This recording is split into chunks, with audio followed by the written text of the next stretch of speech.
बयनिसिमबो गोजोन मोनाबिलिनि खुलुमनायखौ बावहरदों। बे समाव खोब गोजोननाय मोनदों।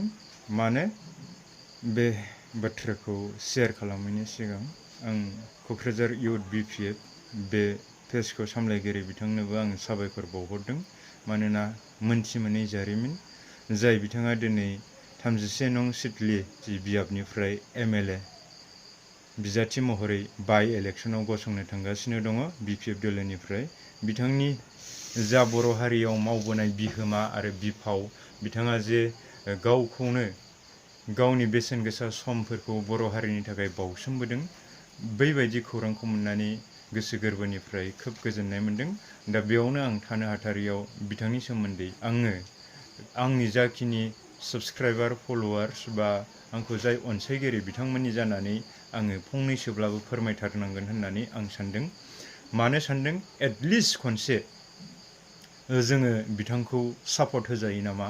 सिडली समस्तिनि जाय नागरिक सिटिजेन, जाय भटार्स राइट मोननाय, नोंथांमोना बिथां मिस्टार सुर्य कुमार बिथांखौ एटलिस्ट नोंथांमोना खनसेनि थाखाय सापर्ट होजायो नामा, बेखौ सानना नायनाया मोजां।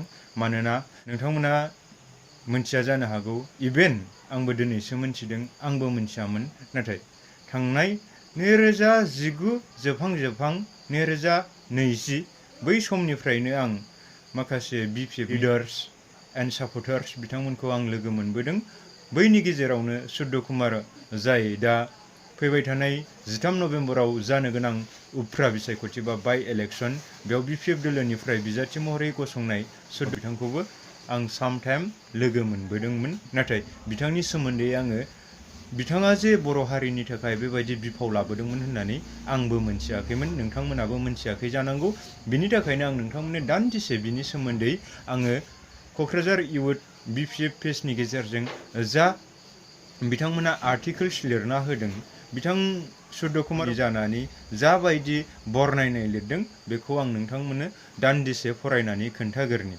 दा बिब्दिब्ला नोंथांमोना खोनासंदो। आंबो मबाइलाव स्क्रिनशटसो खालामनानै लादों, अब्ला नोंथांमोना खोनासंलांदो। सुर्य कुमार बसुमतारीनो मानो भट होनांगौ? सुर्य कुमार बसुमतारी बिथाङा आथिखाल चिरां जिल्लायाव थानाय सिडली थाना सिंनि बामुनगाव गामियाव थांनाय 1964 मायथाइनि 28 जानुवारि खालारखालि जोनोम मोनदोंमोन। बिफानि मुङा सतीश चन्द्र बसुमतारीमोन आरो बिमानि मुङा बिमला प्रभा बसुमतारी। बिफाया आबादारि गाहायब्लाबो भारत उदांस्रिनि सासे दावहारुमोन। हादोरनि बिफा महात्मा गान्धीखौ लोगो मोननाय सासे सांग्रां सुबुंमोन। सोरोनो सुर्य कुमार बसुमतारी बिथांनि बिफाया सासे दावहारुमोननो। बिथाङा भारत उदांस्रि बा जेब्ला इंराजफोरा भारतखौ सासन खालामफैदोंमोन, बै समाव अहिंसानि मोन्थोरजों जेब्ला महात्मा गान्धी बिथाङा सोमावसारनायखौ लाबोदोंमोन, बै समाव सुर्य कुमार बसुमतारी बिथांनि बिफा सतीश चन्द्र बसुमतारी बिथाङा लोगो मोनदोंमोन आरो दावहायाव लोगो होफादोंमोननो। डेट मिन्स सोमावसारनायाव लोगो नांफादोंमोन होननानै बुंदों। हादोरनि बिफा महात्मा गान्धीखौबो लोगो मोननाय सासे सांग्रां सुबुंमोन। आसाम सोरखारनि सिलिं एक्टनि समाव गावनि गोबां हाखौ रायजोफोरनो दान होदोंमोननो। सिडली समस्ति बिनि सिङाव थानाय रायजो राजाफोरनो सुर्य कुमार बसुमतारी बिथांनि बिफाया गोबां दान होदोंमोननो। मोनसे समाव सिडलीनि राजाखौ फेजेननानै सिडली गामि पन्चायतनि बिसायख'थियाव देरहासार जानानै आफादगिरिबो जादोंमोन। जेननायनि उनाव राजाया शिलंआव खारलांदोंमोननो। मा जादों? सिडलीनि राजा, बै समनि सिडलीनि राजाया सुर्य कुमार बसुमतारी बिथांनि बिफाजों जेननानै शिलंआव खारलांदोंमोन होननानै बेयाव लिरदों। न'खराव बिहा 6 बिदा आरो 4 बिब'फोर दंमोन। सोरो? सुर्यहा। सुर्य कुमार बसुमतारीयानो बयनिख्रुइबो दुइसिनमोननो। दा 31 नं सिडली समस्तिनि बाइ इलेक्शनाव BPF दोलोनिफ्राय बिजाथि महरै गसंनाय बिथां सुर्य कुमार बसुमतारी बिथाङानो खांजोबनायमोन। बर'आव नारि मुसा होननानै बुङो। बिथाङा उन्दैनिफ्रायनो मेलेम गोनां फरायसामोन। गामिनि गुदि फरायसालियाव फरायनाय उनाव बेंटलनि सेन्ट जसेफ गेजेर फरायसालियाव फरायो। गोजौ फरायसालिखौ बरपेटानि सेन्ट जसेफ गोजौ फरायसालियाव फरायहैयो आरो 1978 मायथाइयाव मेट्रिक आनजादखौ सेथि थाखोआव उथ्रियो। बै समावनो बिथाङा फार्स्ट डिभिजनाव पास जादोंमोन। अब्ला बिथाङा मेधाबिखामोन। बिनिफ्राय शिलंनि सेन्ट एन्टनिस कलेजनिफ्राय एचएस आनजादाव सेथि बोसोरखौ उथ्रिखांना 1986 मायथाइयाव गुवाहाटीनि प्रागज्यतिषपुर कलेजनिफ्राय डिस्टिंक्शन लानानै बिएससिखौ उथ्रिनो हादोंमोन। नायदो बै समनि बिएससि बेचेलर अफ साइन्स बेयाव मा लानो हादोंमोननो डिस्टिंक्शन। बेफोर होमबा ब्रिलियेन्ट गथ'खामोन, एक्सेलेन्सखामोन। मख'नो गोनांदि बिथाङा बिएससि जोबथा आनजाद होनाय समाव थामहिनबा 1985 मायथाइयाव आसाम क'अपारेटिभ एपेक्स बेंकआव साख्रि मोनजेनदोंमोन। जेब्ला सुर्य कुमार बसुमतारी बिथाङा बिएससिनि जोबथा आनजादखौ होदोंमोन बै समावनो क'अपारेटिभ एपेक्स बेंकआव साखरि मावखादोंमोननो, साखरि मावजेनदोंमोन। नाथाय 2 दान मावनानै एंगारफिनो आरो पान्जाब नेशनेल बेंकआव गोदानै हाबा मावफिनो। माने साबसिननिफ्राय हामसिनखौ मोनदोंमोन जानांगौ। बेयावबो 3 बोसोरल' साख्रि मावनानै 27 दिसेम्बर 1998 मायथाइनिफ्राय इउनाइटेड बेंक अफ इन्डियायाव प्रफेसनेल अफिसार हिसाबै जयेन जायो। माने आपग्रेड जागासिनो आरो प्रमोशन मोनलांगासिनो एकर्डिं टु एक्सपिरियेन्सनि जोहै। बे बेंकआव बिथाङा 22 बोसोर हाबा मावदोंमोन। बबावहाय बिथाङा 22 बोसोर हाबा मावदोंमोननो इउनाइटेड बेंक अफ इन्डियायाव 22 बोसोर हाबा मावदोंमोननो। नाथाय 29 फेब्रुवारि 2012 खालारखालि चिफ जेनेरेल मेनेजार समावनो बिथांनि दायथ'आ मामोननो चिफ जेनेरेल मेनेजारमोन। बै समावनो भलन्टियार रिटायारमेन्ट लानानै बिथाङा समाजारि हाबायाव नांथाबदोंमोननो। बिथाङा बर'नि दैदेनगिरिफोरजों मोजां सोमोन्दो दंमोन। बड'फा उपेन्द्रनाथ ब्रह्मनि आलादा रायजो सोमावसारनाय समाव मिरु एबसुनि बुंथिगिरिमोन, स्पक पार्सन। अब्ला नायहरदो नोंथांमोना, बिथाङा बड'फा उपेन्द्रनाथ ब्रह्मआ जेब्ला सोमावसारनायखौ जागायजेनदोंमोन, जोंबो बर' माहारिखौ बुहुमाव गेरेमसा माहारि महरै गायसनलांनो होननानै सोमावसारदोंमोन। बै समावनो बिथाङा सासे स्पक पार्सनमोन, डेट मिन्स बुंथिगिरिमोन। बड'फाजों बिहा जुनियायै सोमोन्दो दंमोन। बिथांनि मिडिएटर हिसाबै नांथाबनायावनो बड'फानि दैदेननाय एबसुनि हान्जा, आसाम सोरखार आरो भारत सोरखारनि थान्दै डक्टर राजेन्द्र कुमारी बाजपेयी, इउनियन वेलफेयार मिनिस्टार जयै 28 खालार 8 मार्च 1998 मायथाइयाव बिएससि गोरोबथानि गिबि सावरायनाया गोदान दिल्लीयाव जाजेनदोंमोननो। बिदिनो 1993 मायथाइनि 20 फेब्रुवारि खालारखालि Bodoland autonomous council date means BSc गोरोबथाया जादोंमोन।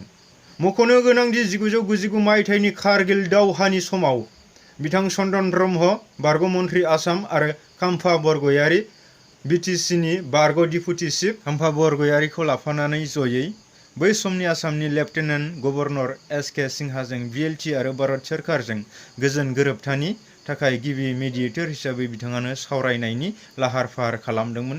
जाय समाव सा सानजा भारतनि गासैबो बिग्रायारिफोरा खौसे जानानै भारतनि हेंथायै जुजिनायनि फोसावथाय होदोंमोन। बे समाव बिएलटिनिफ्राय खाम्फा बरगयारी बिथाङा हादोर रैखाथिनि थाखाय बिएलटिनि 4000 जोहोलावफोरखौ कारगिलनि दावहायाव दैथायहरनायनि बाथ्राखौ खौरांनि गेजेरजों फोरमायदोंमोन। उनाव आसामनि लेफ्टेनेन्ट गभर्नर एस.के. सिन्हानि मददजों भारतनि डिपुटि प्राइम मिनिस्टार मिरु नखर मन्त्रि मानिनां लालकृष्ण आडबाणी बिथांजों सावरायनायखौ जागायदोंमोन। बेबादिनो बिएलटिनि आसाम सोरखार आरो भारत सोरखारजों 2003 मायथाइनि 10 फेब्रुवारि खालारखालि बिटिसि गोरोबथा जाफुंनायाव सुर्य कुमार बसुमतारीनि बिहोमाखौ नुनो मोन्दों।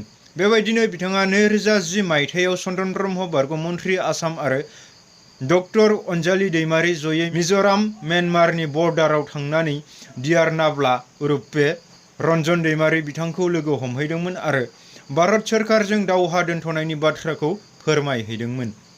उनाव डियार नाब्लानि हानजाया सिजफायाराव फैनानै 2020 मायथाइनि थामथि गोजोन गोरोबथायाबो जादोंमोन। अब्ला बै समाव दानि जे बिटिआर सान्थि सुक्ति बा बिटिआर गोजोन गोरोबथा होनबाय थादों, बै समावबो अब्ला सोर खामानि मावदोंमोन?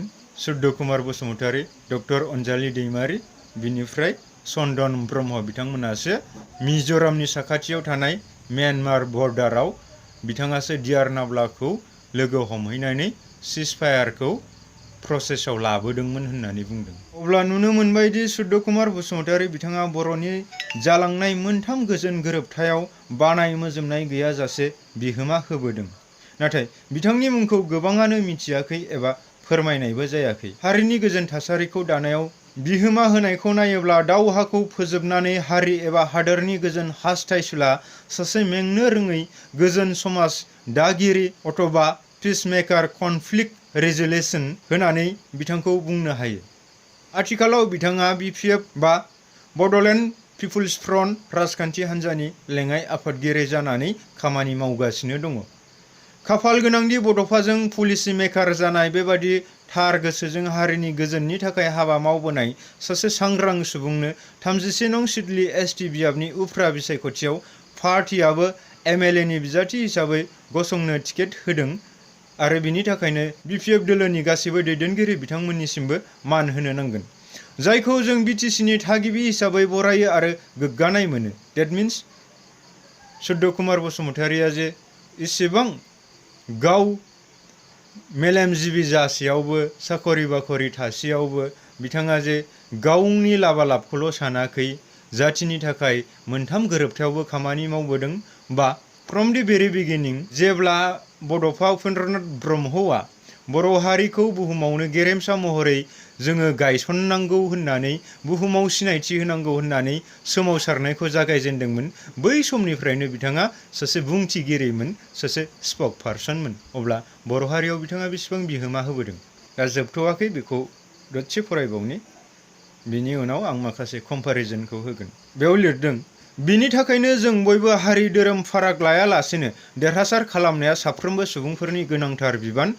सुद्ध कुमार बसुमतारी देरहासार जाथों, माने देरहाथारथों होनदों आरो। दा बिब्दिब्ला नोंथांमोना खोनाबाय दिनै सुद्ध कुमार बसुमतारी बिथाङा जे फ्रम दि भेरि बिगिनिं बर' हारिनि गासैबो समायसानि सायाव बिथाङा सासे मेलेमजिबि मेधाबि गथ', इन्टेलिजेन्ट बा एक्सिलेन्स जानानै जे बर' हारिनि थाखाय जे बिथाङा खामानि मावबोबाय थादों, बिनि थाखाय जों गोसो गोरबोजों साफ्रोमबो बर' बिमानि गोरबोआव जोनोम मोननाय बिथांमोना जों बिथांखौ जोङो गोरबोजों मान बावनांगोन। आरो बिखेकके बा बांसिनै जाय सिडली समष्टिनि नागरिक नोंथांमोन, सिटिजेन नोंथांमोन, जायहा भटार्स राइट दंसै, भट होनो मोनसै, बिथांमोना प्लिज एटलिस्ट खनसेनि थाखाय नोंथांमोनहा बिथां सुद्ध कुमार बसुमतारी बिथां जाय उफ्रा बिसायख'थियाव BPF दोलोनि जानानै बिजाथि महरै गसंदों, बिथांनो नोंथांमोना खनसेनि थाखाय भट हो। मानो भट हो? दिनै बिथाङा नोंथांमोननि बा बर' हारिनि थाखाय गोबां खामानि मावबोबाय। बिनि बिनिमयआव, बिनि अननाय होनायाव नोंथांमोना बेनो नोंथांमोननि मोनसेल' बेसेन गोसा भटखौ बिथांनि नामाव होनो हाया नामा? बे आंनिफ्राय मोनसे कुइसन। आरो होनो हायाबा नोंथांमोनखौ सासे मानसि होननानैबो जों साननाय नङा। मानो? जोङो सोरनिफ्रायबा अननाय मोनोब्ला जों सोरनोबा अननाय होफिननांगोन। बेसो मानसिनि धोरोम आरो मोजां आखु। दा बिब्दिब्ला नोंथांमोना बेनो भट होनायखौ आं हास्थायो। दिनै नो डाउट आइ थिंक बिथां UPPL नि जाय बाय इलेक्सननि बिजाथि बा NDA नि बिजाथि बिथां नीलकमल कुमार ब्रह्म बेबायदि दां, आं बांद्राय गोसोआव लायाखै। आं बांद्राय गोसोआवबो लाया।